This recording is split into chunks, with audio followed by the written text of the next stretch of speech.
Hey everyone, welcome back to the Dairy Raid, and today we're going to start taking a closer look at what to expect from the new Badger offense in 2025 and taking a deeper dive into the core tenets of Jeff Grimes' offensive philosophy and how that applies to Wisconsin football. And today we're going to start with probably the most basic of those core tenets, and that is the wide zone, a blocking scheme that is quite popular at the next level of football. Obviously, any coach who comes from the Shanahan tree going all the way back to Mike Shanahan has a variation of the wide zone as a core blocking scheme within their system.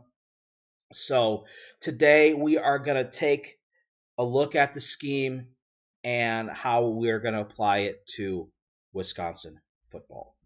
All right, so here we are in the Dairy Ray classroom, and we are going to break down this blocking scheme. But first, we're going to talk about a question that I get a lot when it comes to the scheme, and that is, what is the difference between the outside zone and the wide zone?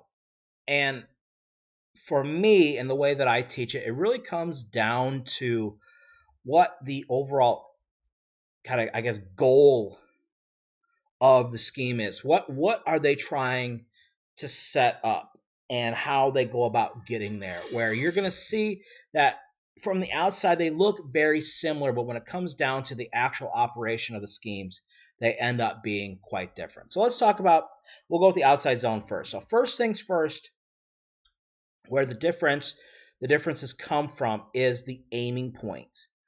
And for outside zone, the aiming point is usually at or outside of the tight end. And we're looking to work outside and then looking for a cutback. And where the cutback comes from is the offensive line, or all the blockers are looking to gain depth and then work to get around the outside shoulder of the defender they're blocking and working for a hook block, essentially. And in doing so, they're looking to create alleys around the outside shoulder of that defender.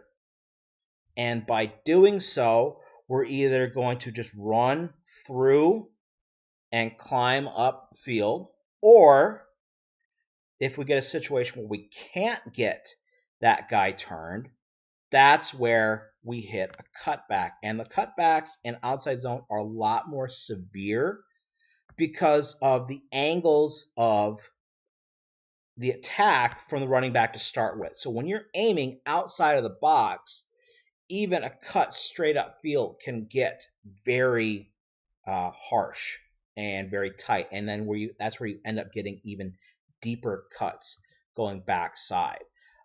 So we're going to see this a lot on the front side. Backside, they're thinking about cutoff.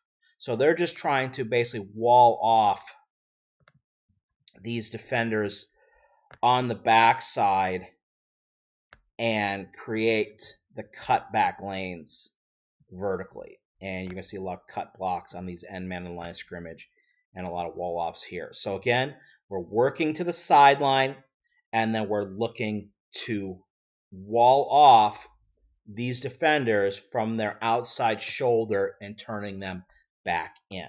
Now, when it comes to the wide zone, the aiming point's a little shallower, a little tighter, a little more upfield. Okay, some will be working at the tackle, inside the tackle. Some will consider wide zone inside the tight end.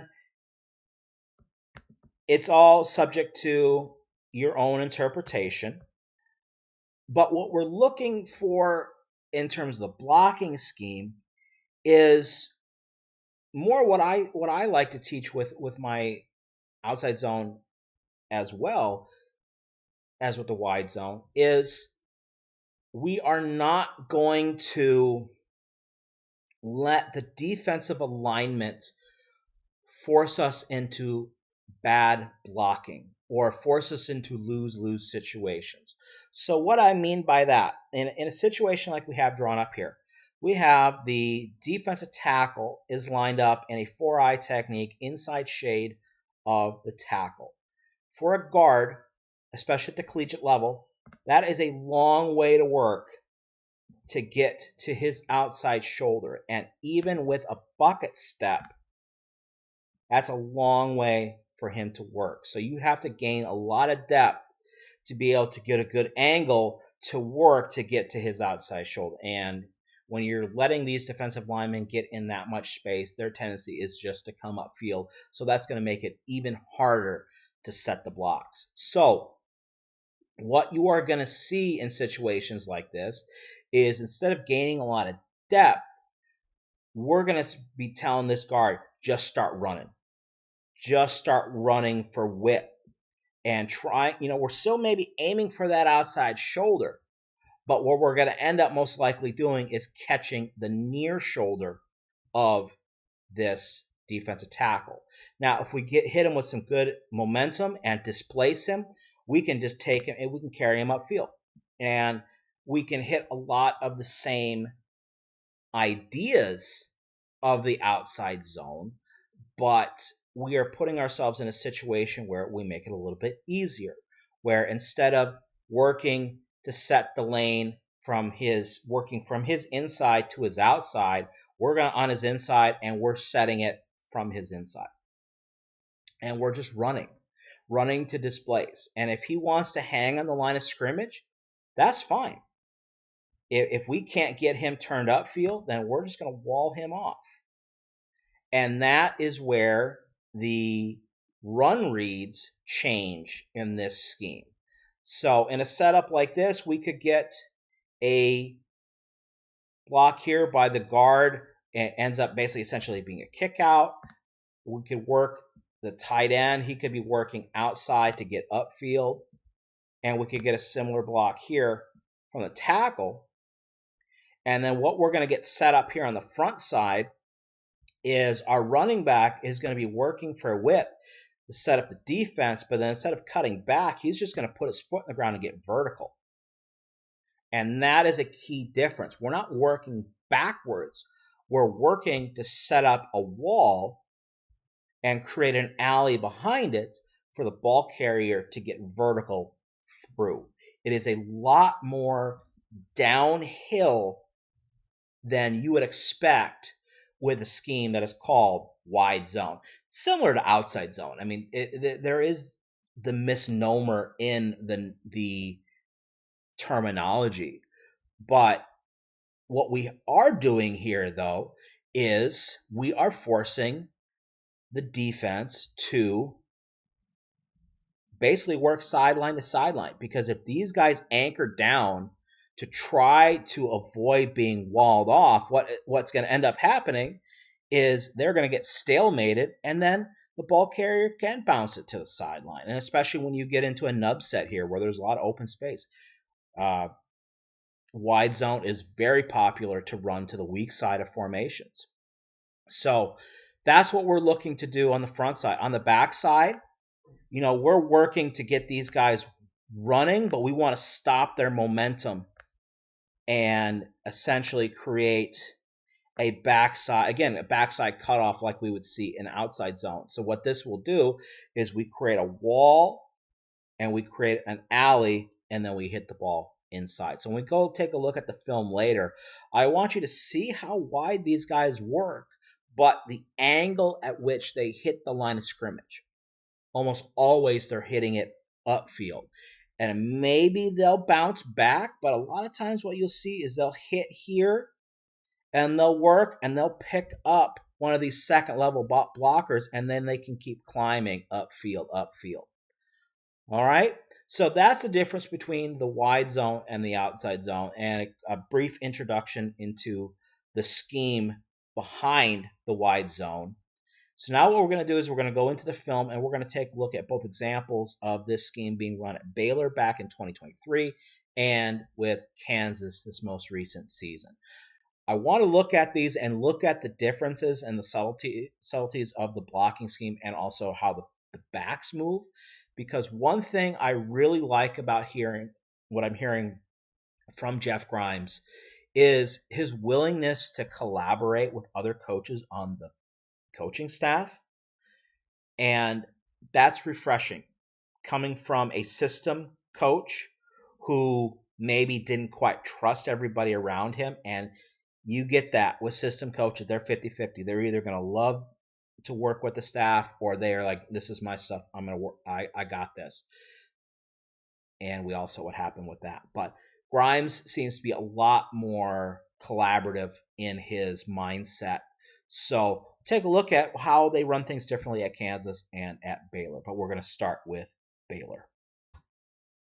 Hey everyone, Ryan here from the future, and getting down to doing the editing for this video, and it looks like my Kansas footage has been corrupted, and this video is already very delayed getting out to you guys. So instead of getting down and re-recording this and delaying the release of this video another day, we are just going to call it with the Baylor film here. So you're going to see the Baylor film and the outro here, and that's what it's going to have to be. I think we've got plenty of film footage for you guys to get a sense of what's going on with the wide zone. So here we are with Baylor.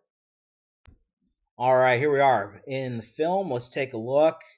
And we're starting with Baylor in 2023. Baylor ran the wide zone at about a 50% clip. If you could look in comparison to the other blocking schemes, they ran inside zone, power, counter, etc., all combined for about another 50%. So this is the core of their run scheme.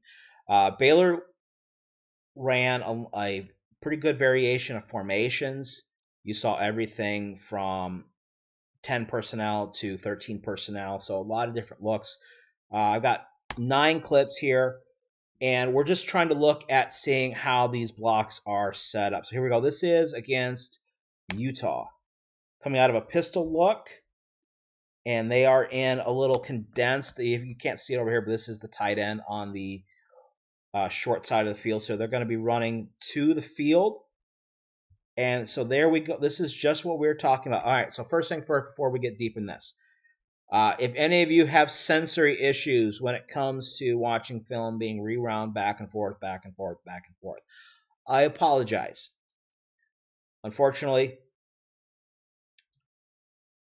this is what I learned as a player, and I'm going to do my best to not rewind so fast. I might go a little slower, or at least take it farther back in these clips so it doesn't get as jarring. All right, so here we go. So right off the bat, the first step we're noticing with all these offensive line, this is actually a great spot that I paused it here, is you can see aiming points and you can see the angle of their footwork. So they're just opening up their play side foot, they're gaining whip, and they're looking to get their backside foot back through as they're aiming to the second, to their block.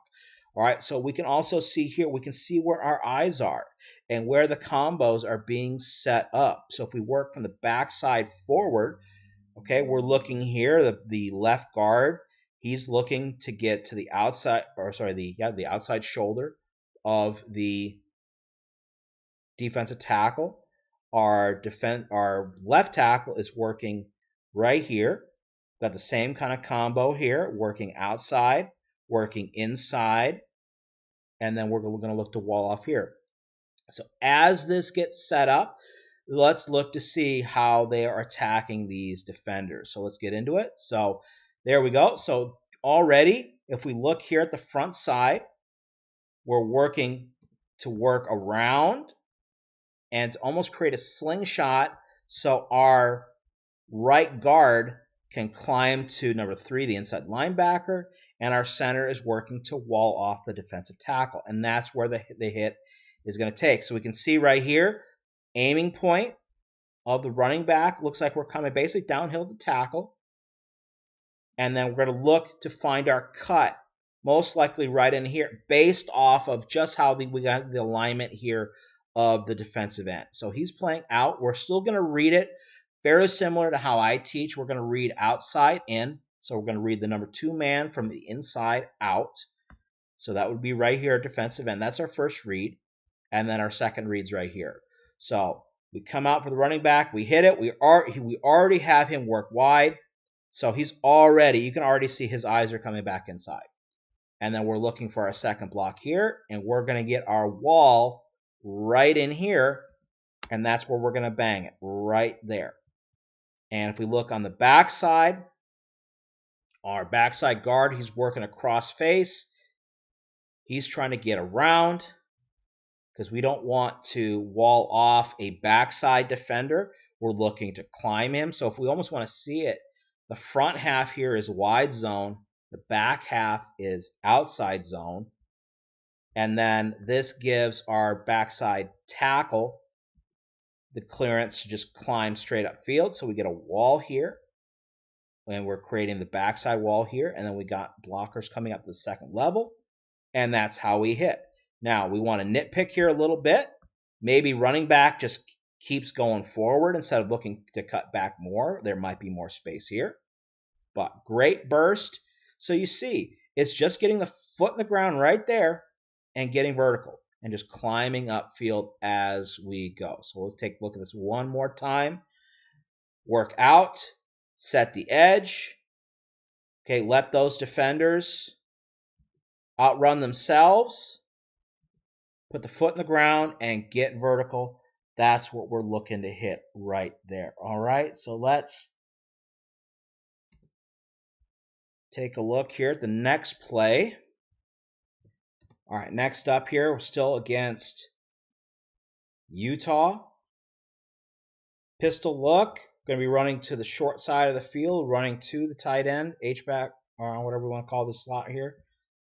And let's see how we do it. So again, aiming point, working to the tackle. Notice we're playing a little bit more what we call smart splits here. And what smart splits do is it allows us to make it easier for these linemen to get into their double teams and through their zone. So what I mean by that. So this tackle here, he knows he's got this guy one-on-one on his own. So he's going to widen a little bit more to create more space and artificially create that gap right there. We're going to get in here. We see we got a little bit tighter splits on these backside defenders because they're working at tighter angles. They have to go farther and they have to get these combos. So that's why we're seeing them having different splits all over the field. Smart splits used all over the football world. All right, so here we go. We're going to hit it. And again, same thing. We're working wide, and we're going to bang it right behind the center. That's our initial read, because what we have here is our play side guard. He's working outside, but he wants to climb. Based on this alignment, he wants to be the guy who gets to number 20. This is a really tough angle for the center to get to the inside linebacker. So he's working to dip his inside shoulder, get to the outside, and then work upfield and then wall him off.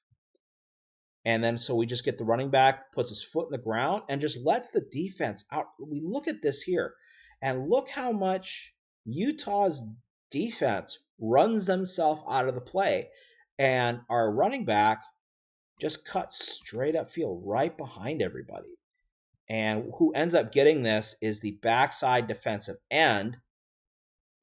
And we actually get a pretty good job by the play side end to work around this outside block. Be able to get that tackle's hands down. And I'm sorry, I'm getting jumpy. But the rest of the defense, we'll say it, these blocks inside are not perfect, are not, not that great. They can't get, they can't really control here. But the defense allows themselves to be outrun. And we're able to bang it upfield and get an okay gain. So that's another thing about this scheme is it forces the defense to defend the entire field. And in doing so, you give them a sense of urgency that they have to run and defend the entire field, which is harder than it looks. All right, let's move on. Still against Utah. All right, so they're going to condense their formation, bring in an H. Okay, so now we're going to get split flow. And one thing about split flow that you're going to see, and we'll go back here to the top. All right, so we've got our scheme. We're working here, here, and here. And we've got our split flow coming back this way. The way that Grimes and his offensive line coaches in the past have seen this is the split flow, jet sweep, whatever they have coming back this way, he is going to be responsible for 1.5 men on the back side of the defense. And how do we get a half a man? One, there's going to be the guy who he's going to end up blocking, but then there's also going to be the guy he ends up influencing that helps us set up more blocks on the front side. So we're going to take a look at this tight end H-back here as he comes across first, and then we'll get into the rest of the scheme.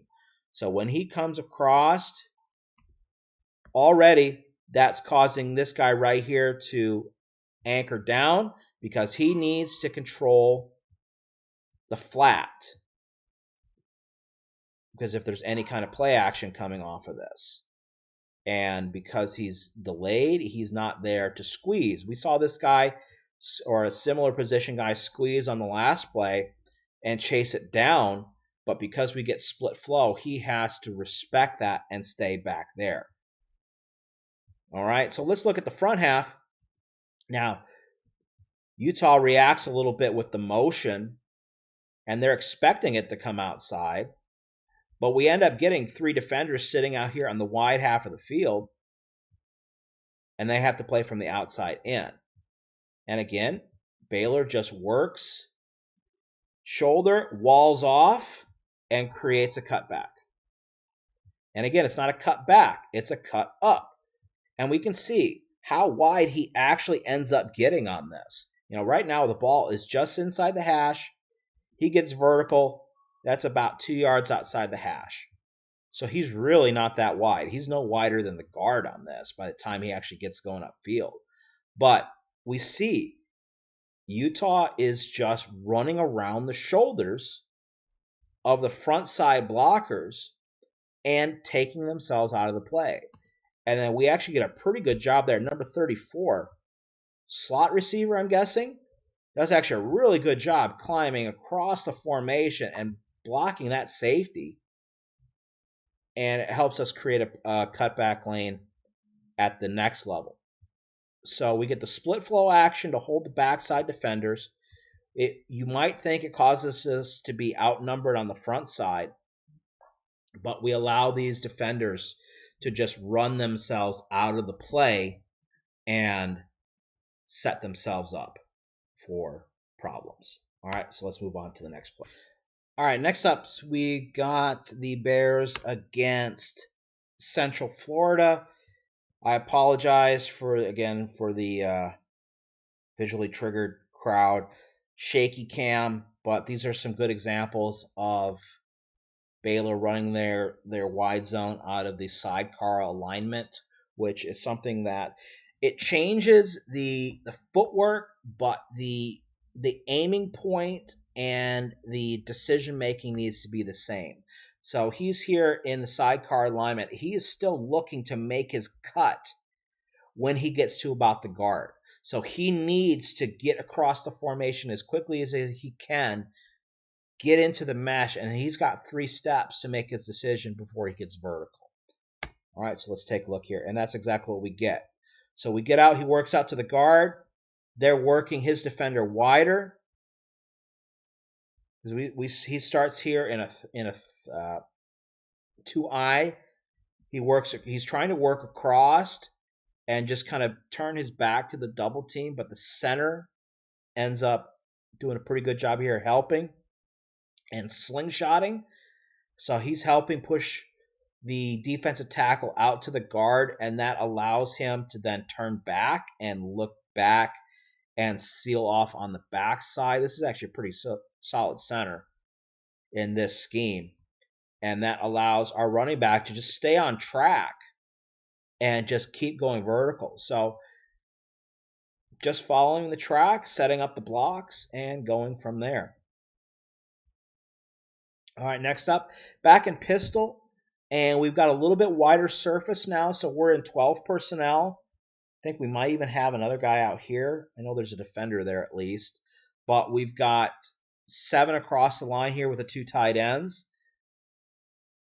Okay, so that's not going to change much in terms of blocking scheme or anything like that, but it's going to change how the defense aligns. So as we can see, Central Florida is a lot wider. So they're playing with one single linebacker down the middle. They're looking more like a tight front here. All right, so we're working. Now here, the running back kind of second guesses himself a little bit, maybe getting a little bit too antsy in his read. So we're looking out here at the guard. Guard is uncovered. Tackle has got a 4-eye again. So tackle is going to work to run outside. 4-eye is working to cross his face and disrupt, so he can't climb here. But our guard is working out, and then he is going to set the displacement and going to wall off their defensive end. The center here has got a nose. He's working across. Backside guard was looking to help, but he doesn't want to kick out. So he is going to let the center work across to get to his play side shoulder. And then our left guard is just going to climb upfield and then hit right there. I think if our running back stayed on track a little bit longer, because to me, this is not a read. First read is set here. My guy's out. I'm in. And so I should be hitting here. This really isn't sold yet, so that's why he gets that little bit of a pitter-patter. But that being said, he does a really good job of having vision and bouncing it outside. So that ends up being pretty good after what was initially maybe a poor read. But nice feet climbing to the second level. All right, next up, again, we've got Central Florida. We're going to switch the back, or sorry, the tight end. So again, we're going to have that same even front. Working across. Okay, Central does a little bit better job stretching it out here. But what kills them is our middle linebacker, number 0. He ignores one of the basic tenets of defensive play, and that is track the shoulder you got.